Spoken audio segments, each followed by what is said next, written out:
Venesuelaya qarşı əməliyyatdan sonra ABŞ rəhbərliyi Qrenlandiyanı nəzarətə götürmək haqqında danışmağa başlayıb. We need Greenland from a national security situation. Prezident Donald Trump bildirib ki, Qrenlandiya strateji və təhlükəsizlik baxımından Amerikaya lazımdır və ABŞ məqsədinə çatmaq üçün hətta hərbi gücdən də istifadə edə bilər. Trumpın bildirdiyinə görə Atlantik və Şimal Buzlu okeanları arasındakı təbii ehtiyatlarla zəngin bu adanın ətrafı Rusiya və Çin gəmiləri ilə doludur.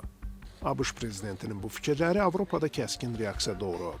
Adanın məxsus olduğu Danimarka hökuməti bəyan edib ki, ABŞ hərbi müdaxilə eləyərsə, bu NATO'nun sonu olacaq. ABŞ və Danimarka NATO'da müttəfiqdirlər.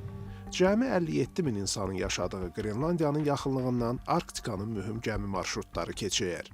Amerikadan Avropaya ən qısa yol da Qrenlandiya yaxınlığından keçir. Buzların əriməsi şəraitində bu yol gələcəkdə daha da qısala bilər. Əvvəllər Danimarkanın tam nəzarətində olan adaya bir müddət əvvəl geniş muxtariyyət verilib.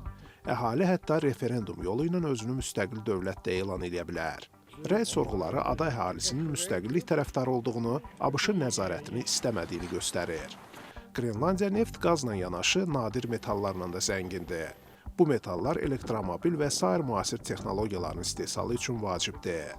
Hazırda nadir metallar üzərində dünya monopoliyası Çinə məxsusdur. 10 illiklərdə ABŞ-ın Qrenlandiyada hərbi bazası fəaliyyət göstərir. Əgər Rusiyadan ABŞ-a ballistik raket təhlükəsi yaranarsa, bu baza ilkin xəbərdarlıq sistemi rolunu oynaya bilər. Baza həm də regionda Rusiyanın sualtı qayıqlarını izləmə imkanı yaradır. Danimarka bundan öncə ABŞ-ın adanı pulla almaq istəyini də absurd adlandırmışdı.